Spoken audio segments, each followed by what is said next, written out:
تو دوسری بڑی ضرورت جو ہماری ہے وہ تقویٰ ہے. یا ایھا الذین آمنوا اتقوا اللہ حق تقاتہ ولا تموتن الا وانتم مسلمون.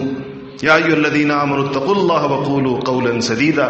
یا ایھا الذین آمنوا اتقوا اللہ وکونوا مع الصادقین. قرآن کتنی آیتیں ہوں، پڑھتے چلے جائیں آپ تو کوئی قرآن پاک کی صورت ایسی نہیں جس میں تقوی کا یہ پیغام موجود نہ ہو، اور کوئی جگہ ایسی نہیں جس کے اندر اہل ایمان کو اللہ جل شانہ نے ان کے اس ایمان کی وجہ سے ان کی قدر و قیمت کا بیان نہ فرمایا یا اس کی اہمیت نہ بیان کی. یہ دو چیزیں ایسی ہیں میرے عزیزوں اور دوستوں، محترم علماء کرام، کہ یہ محنت مانگتی ہیں، تربیت مانگتی ہیں، مجاہدہ مانگتی ہیں، ماحول مانگتی ہیں، اور کثرت کے ساتھ اللہ جل شانہ کا ذکر کرنا مانگتی. جب تک اللہ تعالیٰ کا ذکر انسان کی زبان پر خوب نہ طاری ہو، ایسا ذکر زبان پر طاری ہو کہ غفلت کے پردوں کو چاک کر دے، اور جو شیطان کے تمام اس کے اوپر جو غلبہ پانے کی کوششیں اس کو ناکام کر دے، اتنا انسان اللہ تعالیٰ کو جب تک یاد نہ کر لے اس وقت تک یہ چیزیں اس کی بنتی نہیں. یہ ہمارے ہاں اجتماع میں جو ترتیب ہے اس کی کچھ تھوڑی بہت گفتگو ہوتی ہے، اس کے بعد یہ جو ذکر کی مجلس ہم آپ کے سامنے رکھتے ہیں، اس کی بڑی وجہ یہ، اس کا اصل مقصد یہی ہے کہ ہمیں پتہ چلے کہ یہ ذکر ہماری ضرورت ہے. اور ہم اس سے اس دوران الحمدللہ اس میں بہت سارے چونکہ ذاکر بیٹھے ہوتے ہیں، اور ان کے وہ راتوں کو اور تنہائیوں میں اللہ تعالیٰ کو یاد کرنے والے، رونے والے، پکارنے والے، ان کا اللہ تعالیٰ کا نام لینے کی جو ان کے دل کی جو آہ ہوتی ہے، اور ان کا اللہ کا نام جیسے ان کے زبان سے نکلتا ہے، اس کی برکت سے ہم سب کو کیفیات نصیب ہو جاتی ہیں. ہمیں بھی اندازہ ہو جاتا ہے کہ اچھا اللہ کا نام لینے کی ایسی کیفیت ہوتی ہے، اور یہ بھی احساس ہوتا ہے کہ یہ کیفیت مجھے کیوں حاصل نہیں. میں جب کبھی اول تو ذکر کے لیے بیٹھنا نہیں ہوتا، اگر بیٹھ جاؤں تو میں تنگ کیوں ہوتا ہوں، اور جلدی مجھے اٹھنے کی فکر کی ہوتی ہے، اور ایک دفعہ کر لوں تو پھر مہینوں دوبارہ توفیق نہیں ملتی. یہ وہ ہمارے بنیادی مسائل ہیں جو ہمیں تقوی کی پٹڑی پر چڑھنے نہیں دیتے، کہ ہم نے ایمان پر محنت نہیں کی.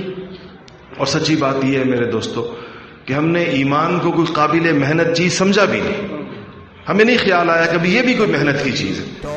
ہمیں یہ تو پتا ہے کہ کھیت محنت کی چیز ہے، دکان محنت کی چیز ہے، ملازمت محنت کی چیز ہے، لیکن کیا ایمان پر بھی محنت ہوتی ہے؟ کہ یہ بھی کوئی بنتا ہے، اور یہ بھی کیا یزید و ینقص، بڑھتا اور گھٹتا ہے، کیفیات اس کی بڑھتی اور گھٹتی ہیں؟ یہ ہمیں اس کا اندازہ نہیں ہے، کیونکہ ہم نے یہ دنیا صحیح طرح دیکھی نہیں ہے، اس دنیا سے ہم واقف نہیں ہیں.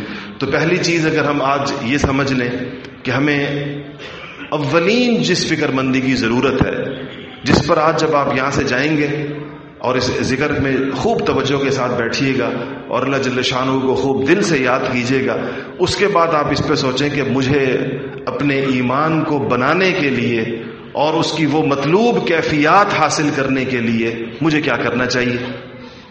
اور یہ جو مجھ سے میں بار بار پٹڑی سے اتر جاتا ہوں، اور کوئی نیکی کی بات سن لوں تو کچھ دیر کے لیے توفیق ہو جاتی ہے. ابھی ماشاءاللہ آپ حضرات نے بات سنی، سب متوجہ الاخرت ہو جاتے ہیں الحمدللہ. سب کو یہ خیال آتا ہے کہ زندگی غفلت میں گزر گئی، اوقات ضائع ہو گئے، اور اللہ تعالیٰ کو جس طرح یاد کرنا چاہیے تھا کیا نہیں، گناہوں کے انبار ہم نے اپنے سر پر لاد لیے. یہ خیال دائماً نہیں رہتا ہمارے اوپر، ہمیشہ نہیں رہتا. کسی پر گھنٹہ، کسی پہ 2 گھنٹہ، کسی پہ 1 دن، کسی پہ 2 دن، پھر ہماری پرانی زندگی کی ترتیب شروع ہو جاتی. تو آج جو ہم آپ کی خدمت میں حاضر ہوئے ہیں وہ آپ کے سامنے ان مسائل کا ایک حل رکھنے کے لیے آئے ہیں، اور اس مسئلے کے اندر ہم آپس میں بھائی ہیں سارے، اس مسئلے میں ایک مذاکرے کے لیے آئے ہیں. مسلمان، آج شروع میں بات ہی خیر خواہی پر ہوئی، یہ ایک مسلمان کا کام ہے کہ اپنے بھائیوں کی خیر خواہی اور ہمدردی میں جس چیز کو جتنا اہم سمجھتا ہو اور جس چیز کو جتنا ضروری سمجھتا ہو، جس چیز کے بغیر اس کو پتہ ہو، اس کا علم، اس کی زندگی بھر کے تجارب، اس نے جو پڑھا ہے، جو اس نے سیکھا ہے، جو سنا ہے، جو بزرگوں کو سنا ہے، وہ اس نتیجے پر پہنچا ہے کہ یہ سب سے بڑی ضرورت ہے. اس کے بغیر انسان دنیا کے اندر بھی تباہ ہو جائے گا اور آخرت میں نقصانات، سخت ترین نقصان اٹھائے گا.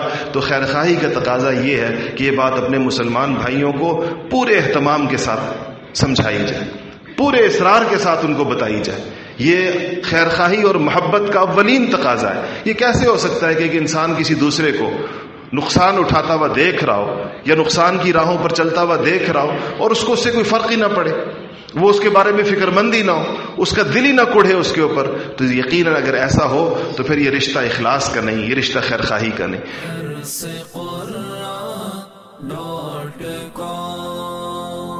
www.darsequran.com